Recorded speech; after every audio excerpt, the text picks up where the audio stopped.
les voy a mostrar una metodología general pues que pueden seguir y que me parece bastante interesante para poder resolver cualquier ejercicio que involucre un proceso mecánico, llámese algún ejercicio de diseño, algún ejercicio de termodinámica, de transferencia de calor, cualquier ejercicio que necesite de una metodología más que de un cálculo simple.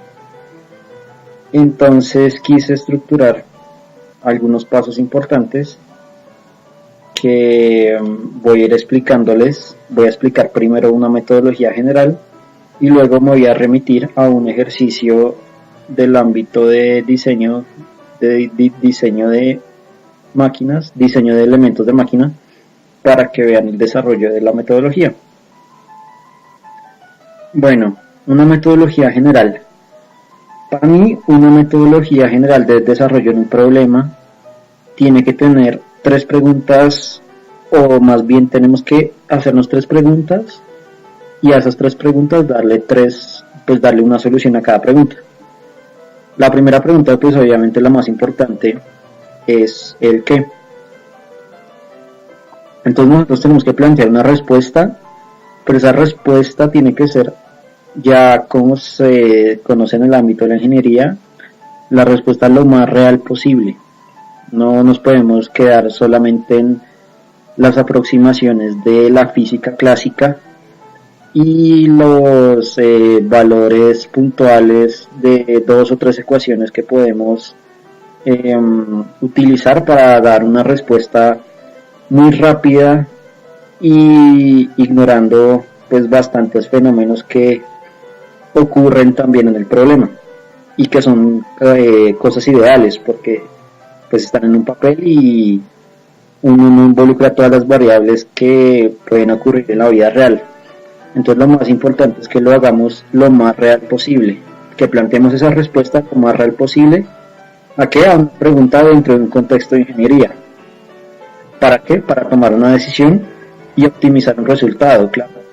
Ya con esa respuesta, que sea lo más real posible, pues ya podemos tomar una decisión, y si esa decisión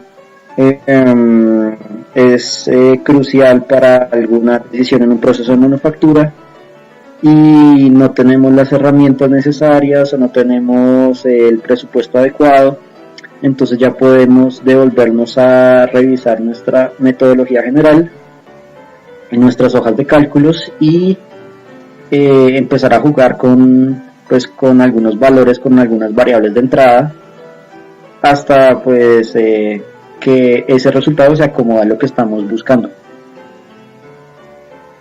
Que la siguiente pregunta sería: ¿con qué vamos a resolver ese problema? ¿Con qué vamos a llegar a esa respuesta? Entonces, pues claro, siguiendo una metodología crítica, estricta y flexible,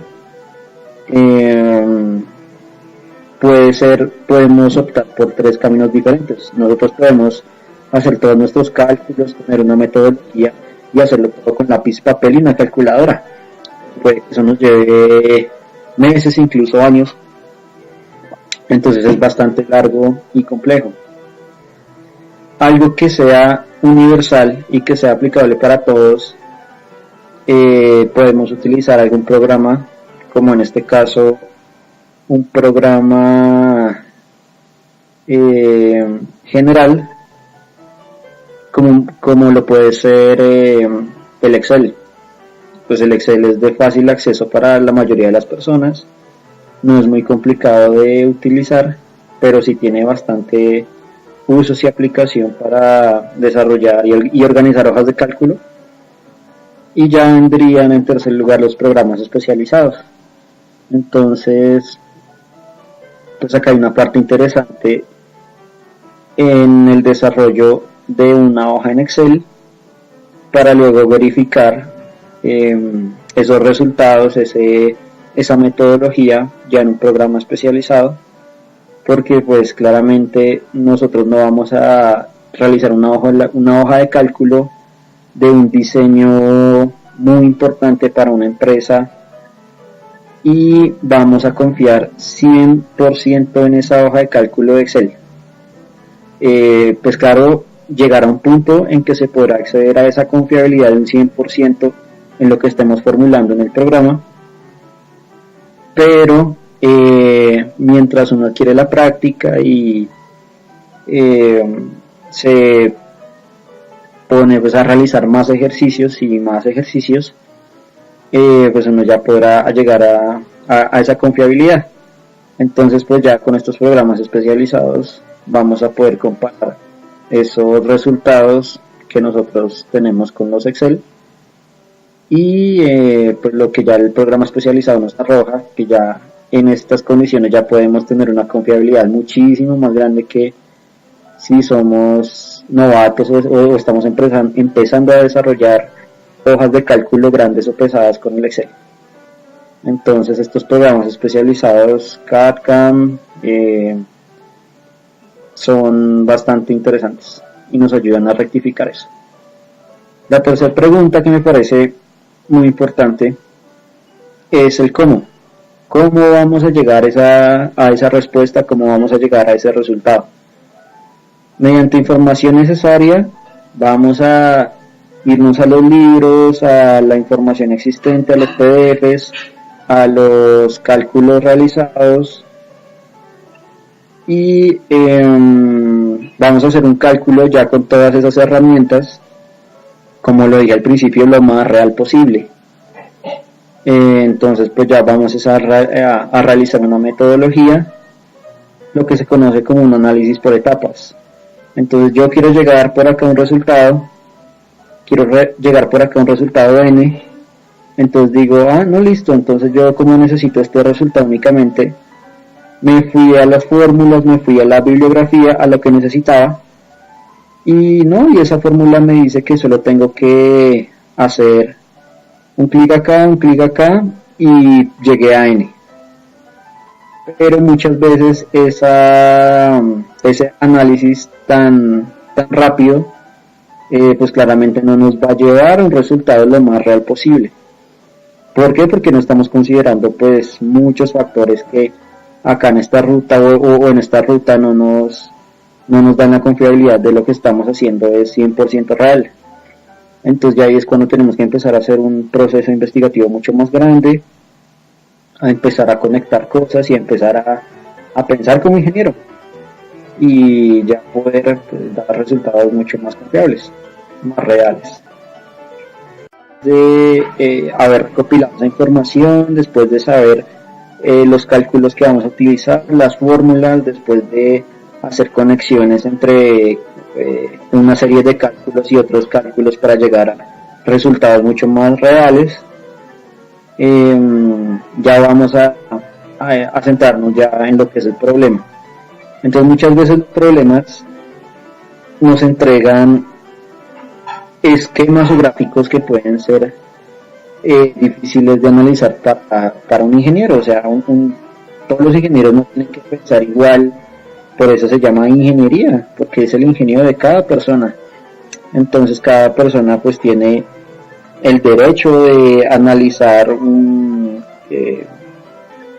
esquemas o gráficos, pues claro que estos vienen por norma y este tipo de cosas, pero de analizarlos con su criterio, de analizarlos a su manera y de volverlos más sencillos para que el ingeniero pueda entenderlos y pueda asimilarlos de una manera más rápida y para que los cálculos pues sean mucho más productivos a la hora de entender el problema. Entonces yo recomiendo que para poder entender ese esquema, esos gráficos, esos planos que a uno muchas veces le entregan y que pueden ser confusos, hacer su propio esquema, entenderse con sus palabras, entenderse con sus gráficos, con sus imágenes, siempre y cuando se respete la parte estructural de la información de los planos o de los gráficos. Pero yo lo puedo hacer en un papel aparte, puedo hacerlo con colores, con varias cosas, y puedo hacer un esquema mucho más flexible para que uno como ingeniero pueda comunicarse con él. Entonces yo recomiendo esta parte de mi esquema, de no seguir el esquema y de estar pegado allá, sino voy a hacer mi esquema para entenderlo con mis ojos y hacerlo de una manera pues mucho más sencilla para uno. Eso ya depende de cada persona. Bueno, ya después de realizar ese esquema, lo que me parece ya importante en el desarrollo del problema es identificar cuáles son los parámetros de entrada que se pueden modificar en el problema. Claro está que la mayoría de los problemas, creo que todos, del ámbito de la ingeniería, llámese transferencia, llámese diseño, cinemática, cinética, cualquier cosa, pues siempre vamos a tener que trabajar con formas. ¿Por qué? Porque las formas, la geometría es la que hace los cuerpos son los elementos que siempre analizamos. Y pues esto de forma y dimensiones sería parámetros de entrada modificables. Si estamos pensando como un ingeniero de diseño, puede ser, o un ingeniero que esté analizando alguna falla, algo así, o que estemos analizando la parte térmica de alguna máquina y necesitemos optimizar algún mecanismo, entonces podemos empezar ya a modificar lo que son forma y dimensiones. Entonces pues estos dos parámetros, claro, son bastante flexibles y por eso los pongo como parámetros de entrada. Y los otros parámetros de entrada, claro que siempre va a existir cuerpo y alma. Como existe cuerpo y alma, existe forma y material. Entonces nos vamos a la parte de los materiales y especificaciones de los mismos. Entonces pues claro, ya